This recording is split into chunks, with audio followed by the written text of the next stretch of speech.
뉴욕 증시는 지난주 발표된 미국의 양적 완화 조치의 부정적 효과에 대한 우려로 하락 마감했습니다.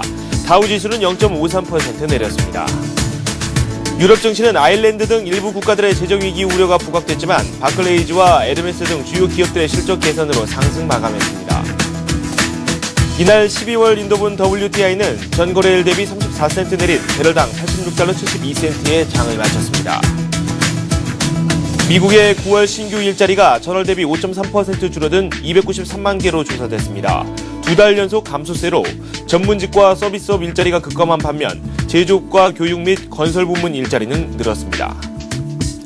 미국 상무부는 9월 도매 재고가 전달 대비 1.5% 늘었다고 밝혔습니다.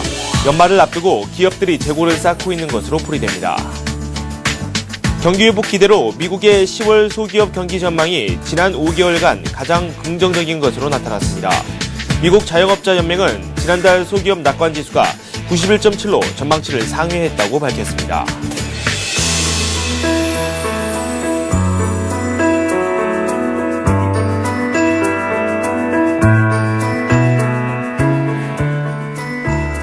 네, 굿모닝 센증시의 김종성입니다. 미국 증시가 조정을 받았습니다. 다우지수가 0.5% 내렸는데요. 그동안 상승세를 유도했던 양적 완화 정책에 대한 우려가 조금씩 제기가 되고 있습니다. 그 이후를 한번 논해보자라는 평가가 나오고 있는 상황이고요. 유럽에서는 또 각 국가들의 재정 위기가 다시 한번 부각이 되고 있습니다. 시장의 차익 실현 매물을 유도하는 모습이었고요. 미국 시장 전체적으로 좀 부담스러운 모습을 많이 보여줬습니다. 구체적으로 어떻게 마감됐는지 상황 저희가 점검을 해보도록 하겠습니다. 한맥투자증권 김관수 차장 연결되어 있습니다. 안녕하세요. 네, 안녕하십니까. 네, 미국 증시가 좀 조정이 나왔습니다. 마감 상황 정리해볼까요? 일단 아시다시피 상승세를 이어오던 미증시가 단기적 조정의 모습을 보여줬습니다. 이틀째 조정이라 좀 부담스러운 부분도 있지만 그래도 단기적으로 급등했던 거에 비해서 전체적인 조정의 모습은 아주 견고한 그런 모습을 보여주고 있고요. 도매 재고 지수라든지 소비자 낙관 지수는 좀 좋게 나왔지만은 역시 시장에서 나타나줬던 유로존에 대한 우려들 이런 부분들이 시장에 상당히 매물로 나오는 이런 모습이 아닌가 판단되고 있습니다. 특히나 이제 급등한 이후에 이런 재료들이 호재성 재료들은 묻히고 일단 악재성 재료가 먼저 부각되는 그런 모습을 보여주고 있기 때문에 결국엔 미증시도 그렇고 우리 증시도 그렇고 단기적인 매물 소화가 일단 많이 오른 거에 따른 전체적인 심리적인 부담감을 좀 많이 갖는 그런 모습이 아닌가라고 판단되고 있습니다. 일단 오늘 미증시 전체적인 흐름을 보면은 단기적으로 저점에서도 좀 이어지는 그런 모습을 보여줬지만 결국 위에서 내려오는 매물, 특히나 유로존에 대한 그런 부분들이 시장에서 나타나면서 다시 한번 유럽의 재정 위기가 나타나는 그런 모습이 시장의 매물로 나와줬고요. 이런 것들이 이제 단기적 차익 실현 매물과 함께 나오면서 오늘 주가 조정을 지금 모습을 받긴 했지만 아직까지 기조의 큰 틀은 깨진 건 아닙니다. 하지만 전체적으로 급등 이후에 차익 매물은 좀 더 소화해 줄 수 있는 그런 부분이 아닌가라고 판단되고 있습니다. 네, 업종별 내용도 한번 살펴보도록 하겠습니다. 금융주들이 조금 약세를 보였고요. 일부 기업들이 실적을 발표했는데요. 업종별 상황도 한번 살펴보도록 하겠습니다. 일단 일부 기업에서는 상당히 호재들이 많이 나왔습니다. 프라이스라인닷컴이 예상보다 높은 실적을 발표하면서 9.3% 상승했고, 야후도 일단 KKR 인수 참여로 해서 2.6% 상승했습니다. 그리고 쉐브론이라든지 쉐브론의 아틀란스 에너지를 인수와 참여하면서 결국에는 좀 상승세를 보여줬지만 오늘의 가장 큰 이슈는 역시 은행주들의 하락이 아닌가라고 판단되고 있습니다. 은행주들의 하락이 나름대로 저점 매수를 이끌어왔던 시장을 결국 급락을 해버렸는데 모건스탠리라든지 체이스 그리고 보잉이나 듀폰 이렇게 굵직굵직한 회사들이 단기적 조정이 좀 큰 그런 모습이고 특히나 은행주들의 금융주들 하락이 좀 추가적인 조정을 좀 크게 만들면서 전체적 시장의 구획이 상당히 냉담한 그런 모습을 보여줬는데요. 당분간 은행주들은 추가적인 하락의 모습도 좀 보여줄 가능성이 높은 그런 모습인데요. 왜냐면은 일단 저점에서 매수가 이어질 때보다는 하락에서 매물이 나올 때 웰스파고도 3.4% 하락했고 보아 같은 경우도 2.7% 정도 하락을 했기 때문에 전체적으로 반등보다는 하락의 힘이 좀 더 강한 그런 모습을 보여주고 있는 것이 미증시에서 나타난 전체적인 흐름이 아닌가라고 판단되고 있습니다. 일단 업종별로 볼 때는 나름대로 일부 기업들의 호재성 재료도 있었지만은 금융주라든지 글로벌 산업주들의 하락의 주도로 인해서 미증시도 당분간은 일단은 11,000선대의 저항을 좀 다시 한번 확인해주는 그런 모습이 아닌가라고 판단되고 있습니다. 네. 어제 우리 시장에서도 은행주들이 좀 약세를 보였었는데 유럽에서 들려오고 있는 재정 위기 문제가 또 부각이 됐었고 미국 증시 역시 좀 금융주들이 맥을 못 추고 있는 듯한 그런 모습을 보여주고 있습니다. 경제지표 쪽도 다시 한번 살펴보도록 하겠습니다. 미국의 9월 도매재고 지수가 당초 예상치보다 좀 큰 폭으로 상회를 하는 그런 모습을 많이 보여줬거든요.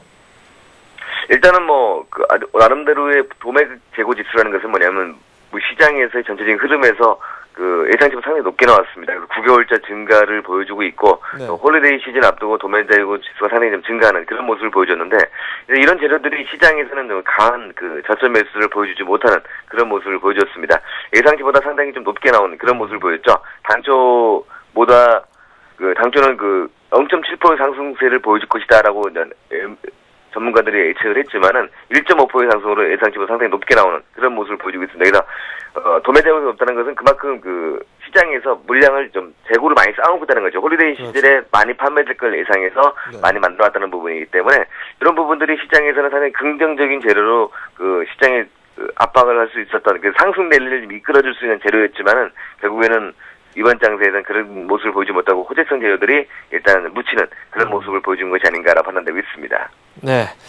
그리고 미국에서는 양적 완화 정책이 나온 이후에 경기 회복에 대한 기대감도 어느 정도 남아있는 그런 상황입니다. 미국의 소기업들이 이 향후 전망에 대해서 좀 긍정적인 시각을 유지하고 있는 것으로 확인이 됐다고 하는데 관련 지표가 나왔다죠.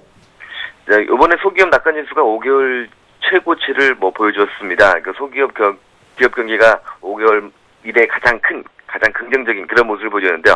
일단은 시장에서 전망치를 한 90 정도로 상회할 것이다라고 나왔는데 91.7로 예상치보다 좀 상당히 높게 나오는 그런 모습을 보여주고 있는데 연준에서 이어진 추가 양적 완화 조치가 계속적으로 경기에 좀 빨리 흡수돼서 결국 이런 것들이 낙관지수가 상당히 높게 나오지 않았나 이렇게 판단되고 있지 않나 판단되고 있습니다. 근데 아직까지 소기업 기업들의 전체적인 낙관지수가 높다 하더라도 아직까지 시장에서 바라보는 시각은 좀 그렇게 긍정적인 모습은 좀 아니지 않느냐 이렇게 판단되고 있고요. 10월 지수도 상당폭이 다음에 나오는 지수도 높게 나올 수 있는 그런 모습을 가지고 있다고는 하지만은 아직까지 추가 양적 완화에 대한 조치에 따라서 시장의 전체적인 흐름이 상당히 긍정적으로 돌아가고 있지만은 아직까지 이것은 꾸준하게 기조적으로 올라온 곳이지 아직까지 시장을 또 이끌어줄 만한 그런 재료는 아니기 때문에 네. 소기업 소기업 낙관지수가 5개월 만에 최저치를 보이고 있지만은 일단 이런 부분들이 추가 양적 완화의 조치에 대한 그런 부분에 따라서 좀 긍정적인 모습으로 해석되고 있지만 아직까지 시장에서 나타난 부분은 조금 더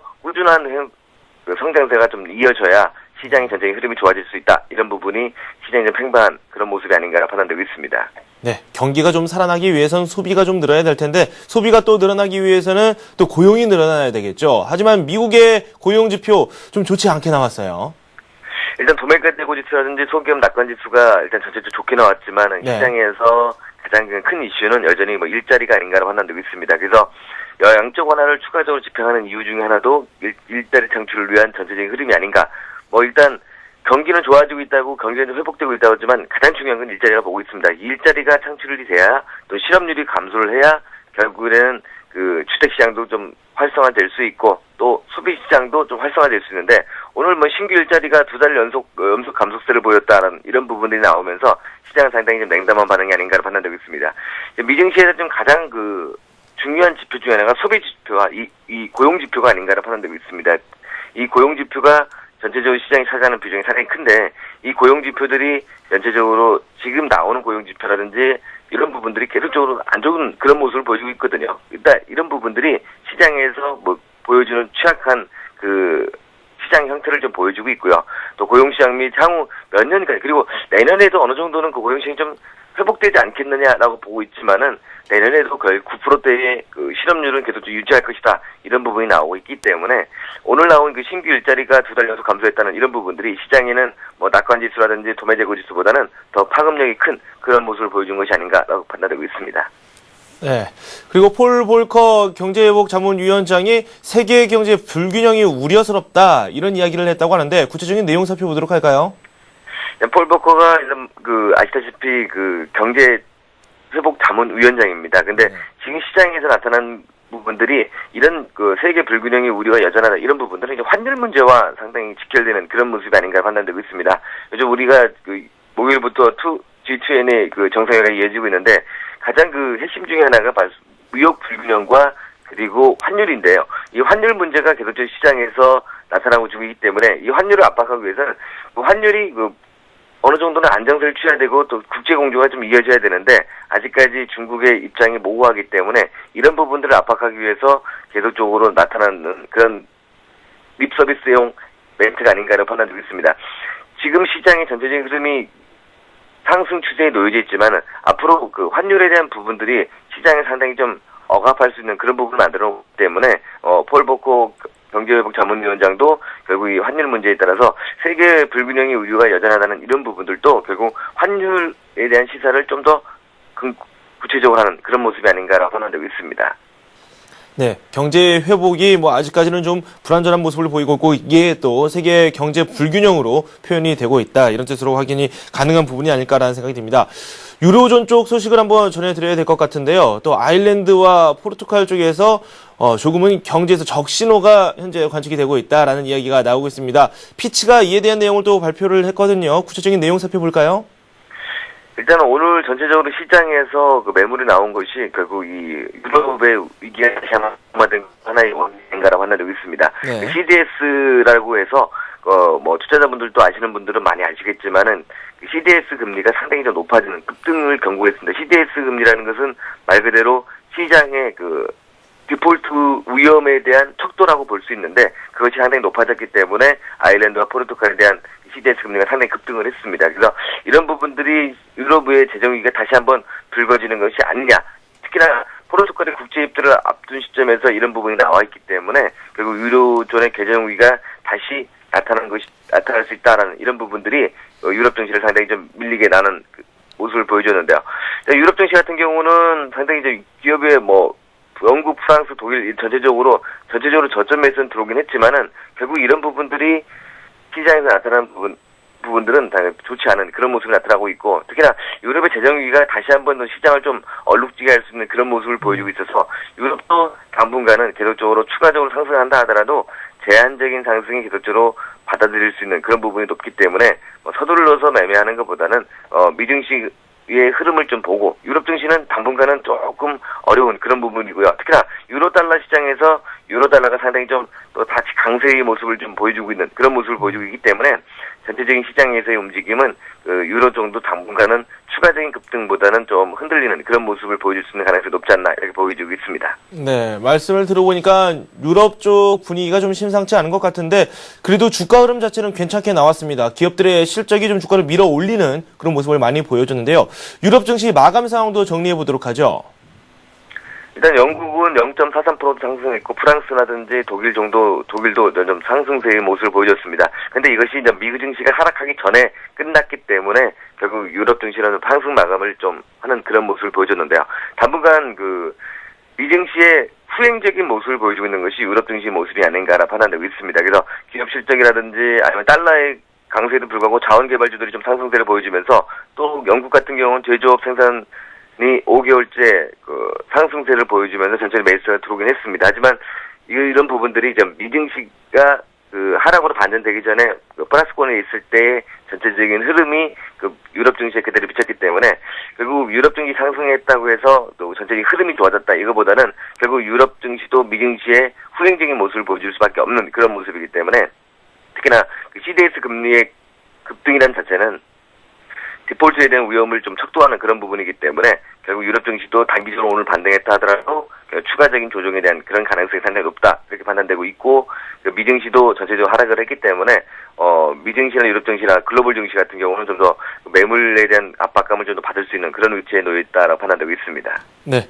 상품 시장도 좀 살펴보도록 하겠습니다. 달러가 강세를 보이고 있습니다. 양적 완화 정책 이후에 약세 기조를 이어갈 것이다라는 전망이 있었는데 강세 기조를 이어나가고 있고요. 국제 유가는 하락했습니다. 반면에 금값은 계속해서 올라가고 있는데요. 정리를 한번 해보도록 하죠. 일단 상품 시장 같은 경우는 유가의 강세는 계속적으로 이어지다가 오늘 좀 하락의 모습을 보여줬는데요. 86.72달러까지 상승세를 보여줬습니다. 유가는 앞으로도 계속적으로 추가적인 상승 여력 쪽에 포커스 맞출 수밖에 없고 또 90달러까지도 보고 있는 그런 부분이 있습니다. 오늘 같은 경우 금값도 4일 연속 최고치를 보이면서 1,410달러를 보여주고 있는데요.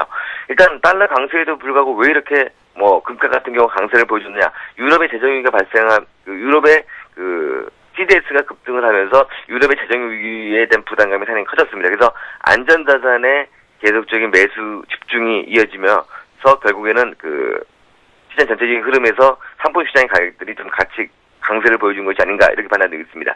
당분간 금값 같은 경우는 달러가 약세를 보여줘도 추가적으로 상승세를 보여줄 수밖에 없고 또 유럽의 재정 위기가 나타나면은 여전히 안전자산의 선호 현상을 통해서 저점에서 형성되는 그런 모습을 보여줄 수 있기 때문에 상품 시장의 강세는 좀 더 이어질 수밖에 없는 그런 모습이 아닌가라고 판단되고 있습니다. 네, 오늘 밤 발표되는 주요 일정 한번 살펴보도록 하겠습니다. 경제지표 쪽부터 살펴보도록 할까요? 일단은 아시다시피 오늘 가장 관심이 가는 것은 그 수출입 물가 지수와 재정 지수가 아닌가라 판단되고 있습니다. 네. 주간 모기지 신청 건수도 있고 신규 실업 수당 청구 건수도 있는데 일단 가장 관심이 가는 것은 왜냐하면 그 수출입 물가 지수라든지 재정 지수가 상당히 중요한 건 뭐냐면 미증시에서 가장 이슈가 되고 있는 것이 결국에는 그 물가에 대한 부분들이 아닌가 판단되고 있습니다. 그래서 이런 물가가 어느 정도는 안정세를 보여준다면 추가적인 양적 완화에 대한 부담감이 시장에서 좀 더 이어질 수 있기 때문에 그 수출입 물가 지수와 재정 지수 좀 보고요. 또 신규 실업상 청구 건수도 우리가 상당히 중요한 부분이라고 판단되고 있는데 그것은 뭐냐면 일자리에 대해서 어느 정도 그 신규 실업상 청구가 감소한다면 결국 그 일자리에 대한 향후 그 시장 움직임이 상당히 긍정적일 수 있기 때문에 오늘 좀 지켜봐야 될 것은 수출입 물가 지수와 신규 수출업상 청구 건수 이런 것들을 좀 더 지켜보면서 오늘 장을 좀 체크하는 것이 필요하지 않나 판단되고 있습니다. 네, 기업들의 실적 발표도 근근히 또 나오고 있습니다. 그 내용도 한번 살펴보죠. 일단 메이시스라든지 세틀러 그리고 시스코 시스템즈가 일단 실적을 발표합니다. 네. 전체적으로 나와 있는 시장 컨센서스는 좀 긍정적인 모습을 좀 보여주고 있는데요. 일단 예상치들은 시장에 나와 있는 부분들이기 때문에 크게 우리가 좀 체크할 필요는 없겠지만은 그래서 추가적으로 예상보다 그 높냐 남냐 이것이 이제 시장에서 또 나오는 긍정적인 멘트가 어떻게 나오느냐 이런 것들이 시장을 좌우하기 때문에 오늘 같은 경우는 메이시스라든지 시스코 시스템즈를 좀 더 집중적으로 보면서 전체적으로 시장에서의 실적이 어느 정도 그 3분기 어닝 시즌 마감 시점에서 어느 정도 나오는지를 우리가 체크해보는 것이 필요하지 않나 이렇게 판단되고 있습니다. 네, 이렇게 산맥투자증권 김관수 차장과 함께했습니다. 돈 말씀 고맙습니다. 예, 감사합니다.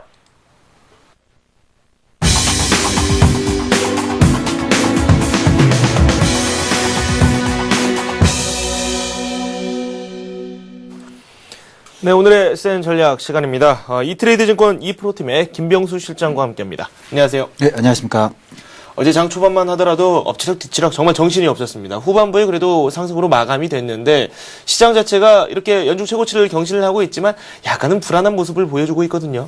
글쎄, 지금 시장 자체가 여러분들이 보시기에는 이제 변동폭들이 지금 선물에 의해서 변동들이 좀 생기고 지수의 1950선까지 돌파 파동 부분이 상당히 과하게 나왔기 때문에 이 부분들에 대한 단기 차익 부분들이 좀 나오는 것도 사실입니다. 하지만 이제 본질적인 부분들은 이제 G20 회의에 어떤 그 기대감 부분들에 대해서 투자들이 관망하는 자세 부분들로 해서 숨고르기 장세 부분들로 좀 진행이 되고 있고요. 네. 역시 이제 목요일날 이제 만기일 부분들이 진행되다 보니까 이 부분에 대한 투자자들의 관망 부분들이 좀 계속 지금 나오고 있습니다. 네. 특히 이제 유럽 지역에서 CDS 프리미엄들이 상당히 좀 상승을 하면서 이 부분들이 달러 약세 기조에서 달러 강세 부분들로 일시적으로 지금 전환이 됐고 이제 환율 부분들이 이제 우리나라 환율 부분들이 1110원을 돌파를 하느냐 안 하느냐 이 부분이 상당히 관건이 되겠고 이제 이 CDS 프리미엄 부분들이 상당히 조금 반등을 하게 된다면 우리는 워낙 강세 부분은 워낙 약세 부분들 다소 일시적으로 진행될 수 있는 가능성 부분들이 있지만 유동성 랠리 부분들이 여전히 지금 지속적으로 좀 진행되고 있고 유동성 랠리의 기초적으로 해서 정책적인 변수에서 이제 경기 변수 쪽으로 경기 변수라는 게 이제 중국의 경기 선행 지수라든지 그다음에 지난주에 말씀드렸던 PMI 지수, 미국과 중국의 PMI 지수, 어떤 이제 경기 변수 향후의 경기 부분들이 바닥권에서 정부 주도의 정책 부분에서 이제 민간 주도 부분들로 또 확장될 수 있는 가능성 여부가 지금 지금 시장에서는 테스트하는 그런 과정 중이 아닐까 이렇게 좀 보고 있습니다. 네, 그만큼 좀 진통이 있을 수도 있는 그런 부분이 아닐까라는 생각이 드는데 저희가 수급을 중심으로 한번 장을 살펴봐야 될 것 같습니다. 어제 외국인들이 장중 매수와 매도를 반복하는 모습을 또 보여줬어요. 후반부에 좀 뒤집혔죠. 물론 이제 종목군별로 이제 어제 외국인들 수급과 기관들의 수급을 보면서 어떤 특이 사항들을 한 번 더 체크를 좀 하도록 하겠습니다. 준비해놓은 화면을 보시면요. 전일 외국인들 순매수 현황 부분들이 업종군별로 지금 도표식으로 정리가 되어 있는데 특이한 부분들이 부분들이 가장 먼저 많은 부분들이 유입이 됐던 금융 섹터입니다. 금융업종의 증권가, 은행 섹터 부분들의 외국인들의 순매수 부분들이 상당히 좀 많이 좀 들어왔고요. 다음 화면은 이제 기관의 순매수 상위 부분입니다. 역시 기관 역시 보험 쪽과 화학 이런 섹터, 특히 금융업종군의 매수세가 상당히 좀 많이 유입됐던 모습을 좀 볼 수가 있습니다. 다음 화면은 이제 그 최근 일주일 정도 사이에 외국인들과 기관들의 순매수 현황인데 이 부분들을 보시면 외국인들 같은 경우는 경기 그 민감주들인 IT라든지 이런 섹터 부분들 상당히 좀 많이 유입이 됐고 삼성전자라든지 삼성전기, 뭐 하이닉스 어떤 IT 섹터의 어떤 그 반등 부분들을 노리면서 미리 선춤의 부분들을 좀 유입이 되는 부분들이 있고 기관들도 역시 IT 섹터 부분들의 매수 부분들을 유입을 하고 있지만 어떤 조선 섹터 기존의 이번에 그 1800선부터 1900선까지 상승 파동을 일으켰던 조선과 화학 쪽으로 단기 매매 부분들을 집중을 하고 있는 모습들을 좀 볼 수가 있습니다. 네. 그렇다면 이제 이러한 그 매매 현황 부분들이 특히 이제 금융 섹터 부분들에 대한 유입 부분들을 좀 여러분들이 주목을 하셔야 될 부분들이 있는데 네네. 물론 이제 외국의 유럽의 신용 리스크 부분들이 조금 부각이 되고 있지만 이러한 부분들은 현재 상태에서는 제가 보는 관점에서는 좀 단기적인 관점으로 좀 볼 수가 있겠고 어떤 G20 회의를 앞두고 달러 강세, 또는 달러의 기축 통화를 약간 돈독하게 하는 어떤 이벤트성이 가능성들이 높지 않을까. 네. 물론 이제 이러한 리스크 부분들은 내년 중반기 하반기 정도에 진짜 부각될 수 있는 가능성 부분들은 여전히 가지고 있지만 현재 상태에서는 달러 약세라든지 이러한 기조 부분들을 바꿀 정도는 그런 여파까지는 아니지 않을까 이렇게 좀 생각을 좀 하고 있습니다. 네, 그만큼 뭐 악재성이라고 한다면은 그다지 큰 악재는 아니고 단기적인 돌발적인 악재일 뿐일 것이다라는 전망을 내려주셨습니다. 그렇다면 저희가 구체적으로 전략을 한번 짜봐야 될 텐데 시장 흐름을 읽기가 상당히 어려워졌어요. 그만큼 좀 많이 올라와 있기도 하고 내려올 수 있는 가능성을 그만큼 더 많이 담고 있기 때문에 개인들이 접근하기 더 어려운 것일 수도 있거든요. 네, 지금 어떻게 보면 이제 외부 변수에 따라서 국내 증시가 움직이기 때문에 여러분들이 어떤 하나의 중심점을 잡는 부분이 상당히 좀 중요하리라 봅니다. 지금 가장 주도주 섹터 부분들이 어디 쪽으로 들어가 있는가가 상당히 좀 중요한 부분인데 조금 전에 말씀을 좀 드렸던 것처럼 1800선에서 1900선 상승 파동을 주도했던 업종은 조선화학, 그다음에 운수장비, 자동차 섹터가 특히 이런 부분들이 주도주로서 시장을 이끌었던 부분들이 있습니다. 자, 그러면 이제 준비된 화면을 보면서 업종별 순환매 부분들이 어떻게 진행될 가능성 부분들 한번 대형주 쪽에서 한번 말씀을 좀 드리도록 하겠습니다. 네. 말씀을 드린 대로 조선화학, 그다음에 운수장비 업종 부분들이 시장의 주도주 섹터 부분들로 중심을 좀 잡고 있고요. 자, 이 부분들이 이제 다음 파동 부분들이 IT 섹터와 금융업종, 특히 금융업종도 뭐 어제 전일 강세 부분들을 가장 크게 일으켰던 부분은 자, 보험 섹터입니다. 다음 주에 금통이라든지 그다음에 이번 주에 중국의 소비자 물가지수 뭐 여러 가지 물가 지표가 나오는데 이런 물가 지표에 따라서 금리 인상 가능성들이 추가적으로 부각될 수 있기 때문에 금리 인상에 대한 상승 부분 금융주 쪽에서 또 좀 더 강하게 나올 수 있기 때문에 단기적인 파동으로 이 업종별 순환매에서 조선, 화학, 운수장비의 기존 섹터에서 매수세 확산 부분들이 IT, 금융업종으로 확산되는지 여부를 여러분들 체크를 하셔야 되겠고요. 그 다음에 이제 건설과 철강 부분들이 있습니다. 건설 같은 경우에는 지금 올해 수주 목표액을 이미 초과를 했습니다. 내년에 각국 정부분들이 어떤 재정 양적 완화의 정책 부분들의 일환으로 플랜트라든지 여러 가지 SOC 사업 부분들로 각국 나라를 확장을 하기 때문에 건설의 해외 수주 부분들을 추가적으로 상승 모멘텀을 좀 가질 수 있겠고 이런 건설 부분들이 진행될 때 물론 철강 같은 경우는 현재 지금 재고 부분들에 대한 여전히 부담 부분이 있고 원재료 가격 상반기에 철광석 가격이 상당히 많이 오르면서 이런 부분들이 가격 전이 부분이 다소 좀 미진한 부분들이 있지만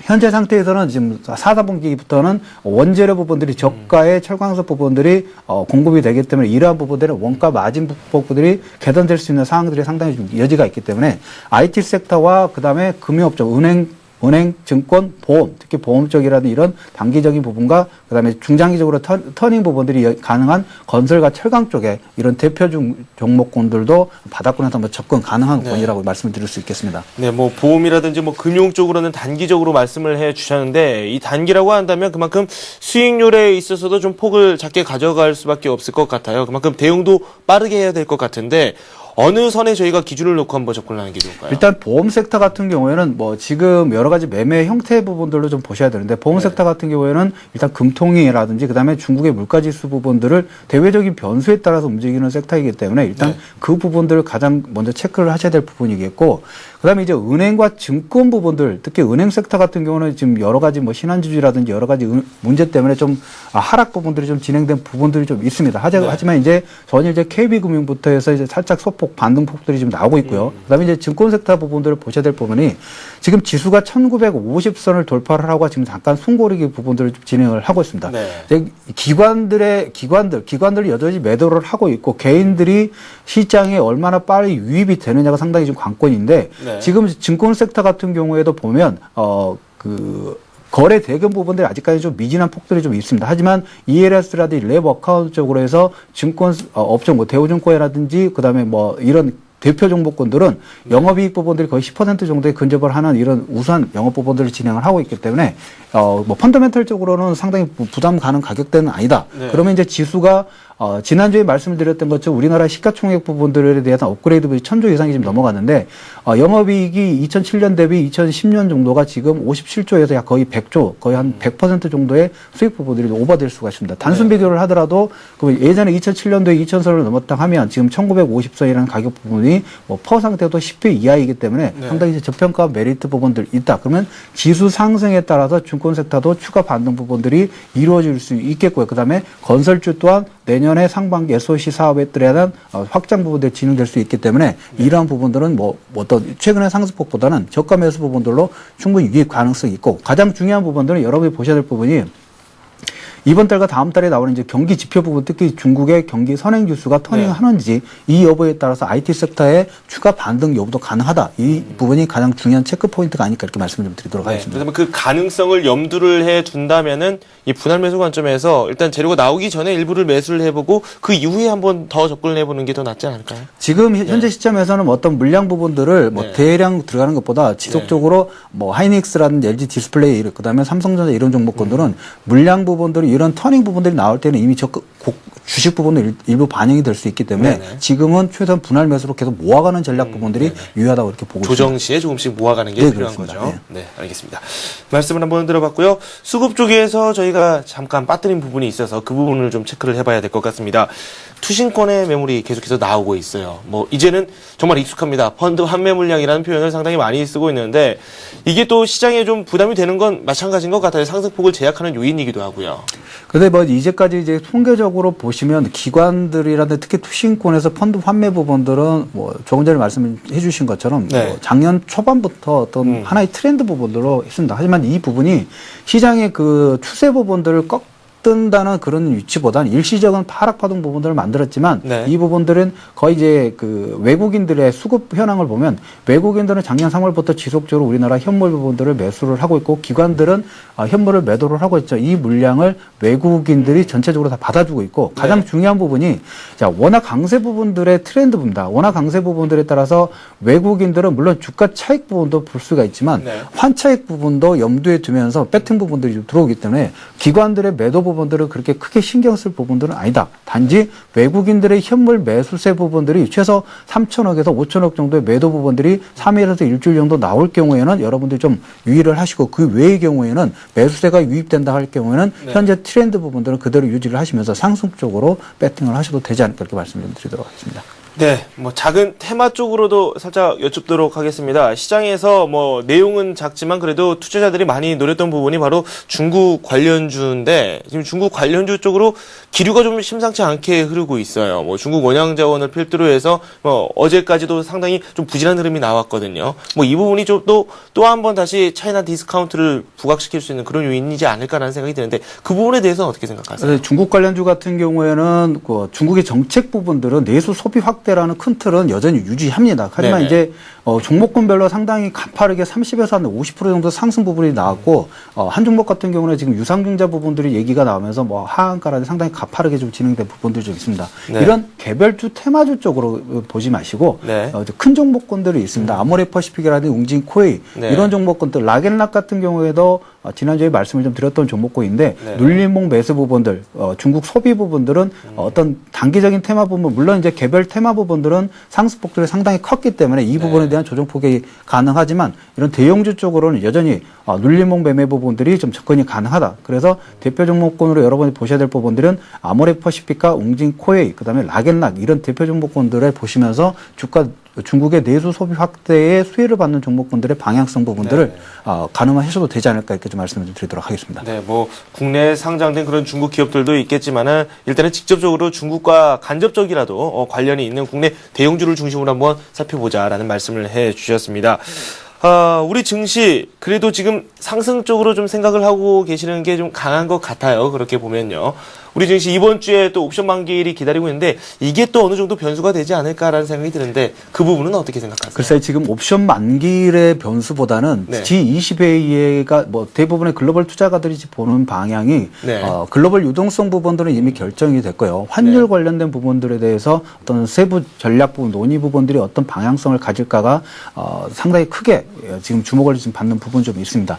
원화 강세 부분들과 달러 약세 부분들의 유지 부분들, 그다음에 환율 관련돼서 서로의 어떤 정책적인 부분들에 대한 논의 부분들이 상당히 좀 중요한 부분인데 네. 일단 뭐 큰 트렌드 부분들 지난주에 이제 경주에서 재무장관 회의가 미리 반영이 됐는데 네. 이 부분들이 물론 이제 세부 전략 부분들이 다소 바뀌기는 하겠지만 큰 틀 부분들은 여전히 달러 약세 부분들 그리고 쟁점 양적 완화 정책 지금 6천억 달러 정도 지금 자금 부분을 좀 풀었고요. 그다음에 네. 일본에서도 이 추가 자금 부분들을 풀었기 때문에 글로벌 유동성 부분들에 대해서는 여전히 풍부하다. 네. 단지 이제 민간 부분들로 넘어가서 이제 민간 부분들 경기 선행 지수가 어느 정도 빠른 선에서 터닝 여부를 나오면서 글로벌 투자가들이 경기 변수 부분들이 이제 어떤 다운턴보다 이제 업턴으로 상승 턴으로 확실히 이제 지표상으로 확실시 확인하는 과정 중에 있지 않을까 이렇게 좀 보고 있습니다.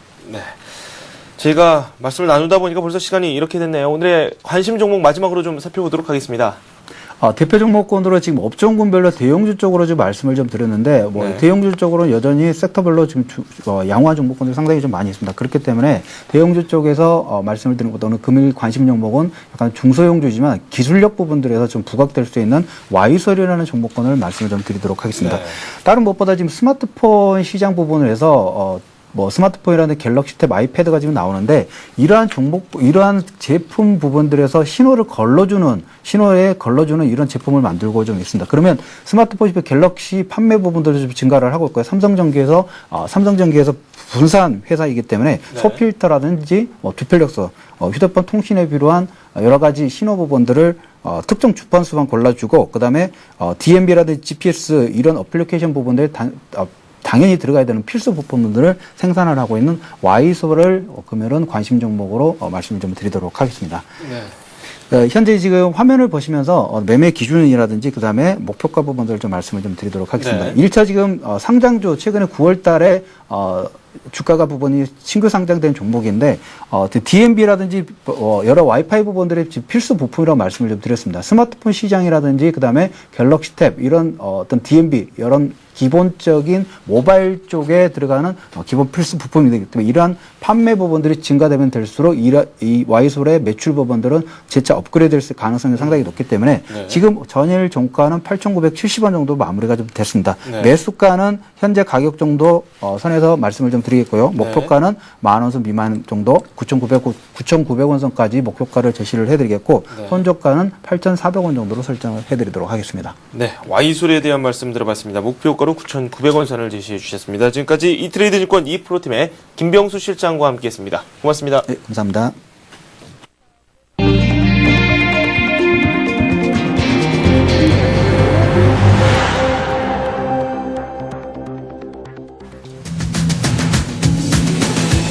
한미 FTA 타결을 위한 협의가 사흘째 진행됐지만 합의점을 찾지 못했습니다. 자동차 연비와 배출가스 기준이 주요 쟁점으로 양국 간의 이견이 좁혀지지 않은 것으로 알려졌습니다. 서울 G20 비즈니스 서밋에 참여하는 글로벌 기업 최고 경영자들은 은행세와 신금융 규제가 은행의 기능을 위축시키는 데에 대해 반대 의사를 나타냈습니다. 위기 이후 지속 가능한 성장을 위한 보호무역 타파도 강력하게 요청했습니다. 황창규 지식경제 연구개발 전략기획단장은 미래사회가 글로벌의 심화, 고령자, 여성 등 새로운 거대 인구 집단의 등장, 자원 환경 등 지속 가능성 부각, 융복합과 기술 확대 등을 큰 축으로 전개될 것으로 전망했습니다.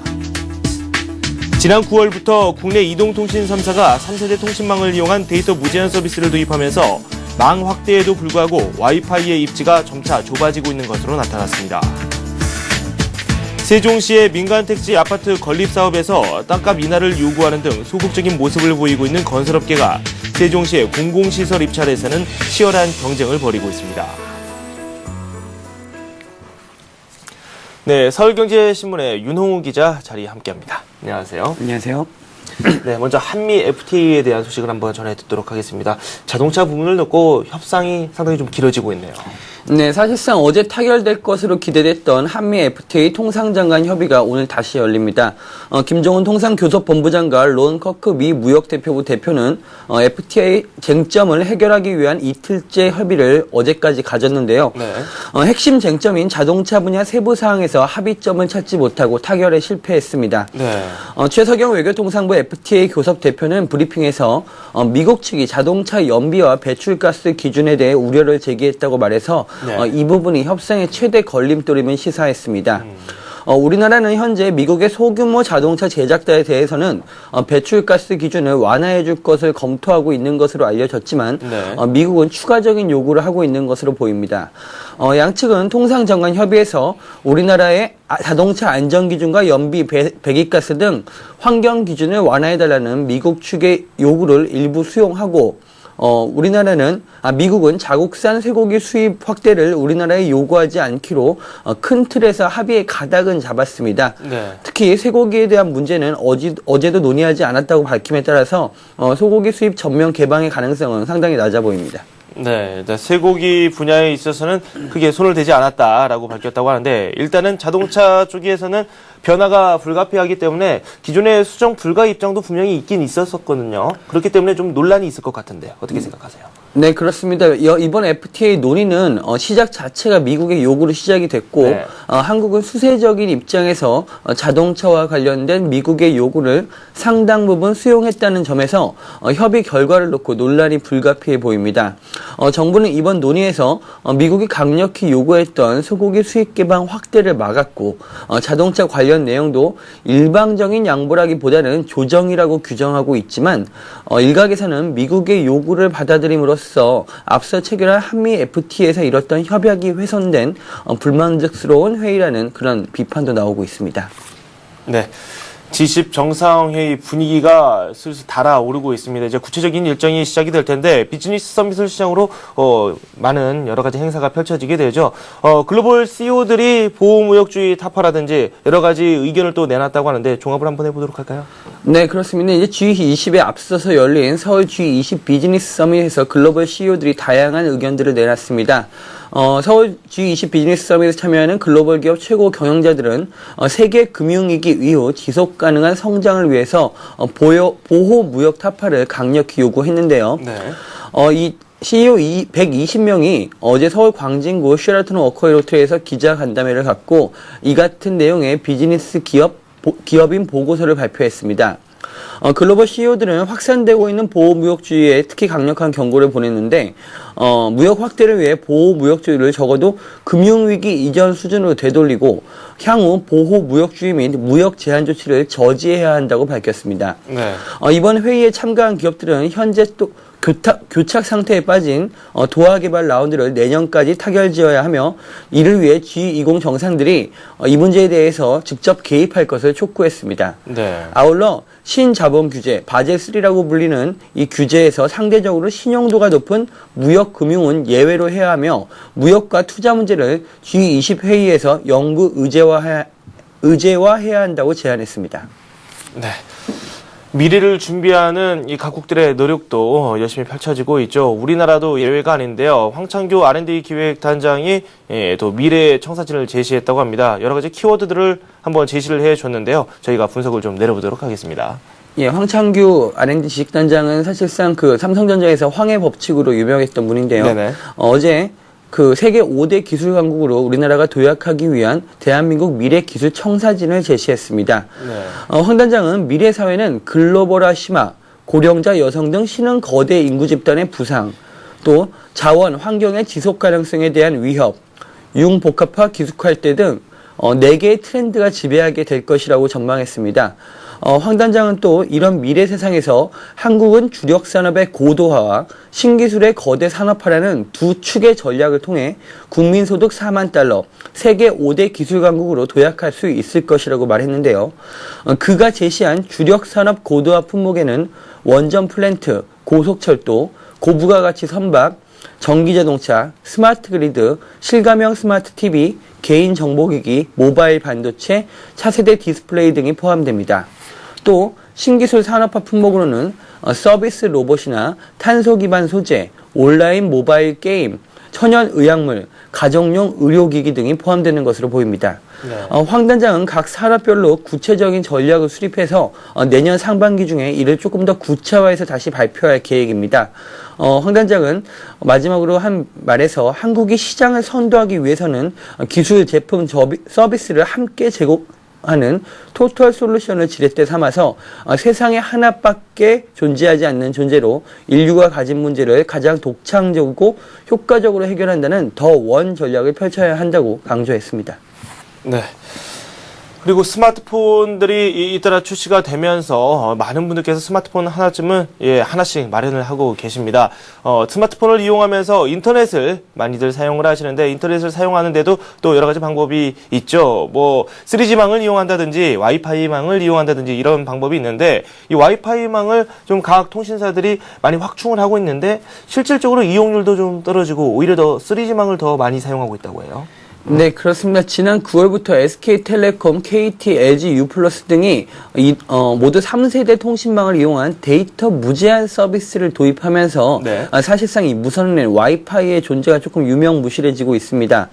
이통 3사의 경쟁적인 와이파이존 구축 작업은 애초에 스마트폰 보급과 함께 급증하는 이용자들의 무선 인터넷 수요를 충족시키기 위해서 시작됐지만 대부분의 이용자가 3G망으로 무선 인터넷을 이용하면서 점점 와이파이망의 실속이 없어지고 있는 것입니다. 실제 KT가 설치한 와이파이망 사용량의 약 80%는 스마트폰이 아니라 노트북 사용자들이 사용하고 있는 것으로 추정되고 있고요.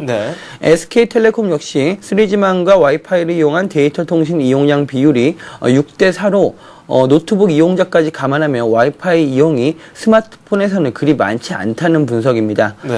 KT는 현재 전국 4만여 곳의 와이파이존을 구축했지만 데이터 무제한 서비스를 도입한 이후 대부분의 이용자들은 3G망으로 데이터 통신을 이용하고 있어 와이파이의 효용성이 떨어지는 것이 사실입니다.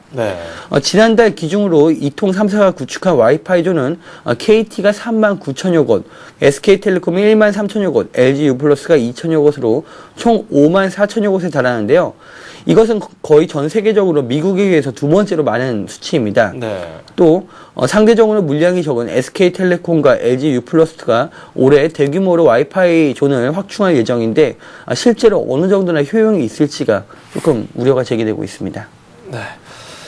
세종시 관련 소식도 하나 들어와 있습니다. 민간 건설 분야에서는 조금 소극적인 모습을 보였던 건설업계가 공공 발주 분야에 있어서는 또 치열한 경쟁을 펼치고 있다고 하거든요. 관련 소식 전해주시죠. 네, 그렇습니다. 세종시 사업은 민간 택지에서 아파트를 짓는 사업, 또 공공 택지에서 공공시설과 공공 아파트를 짓는 사업도 이렇게 나눠질 수가 있는데요.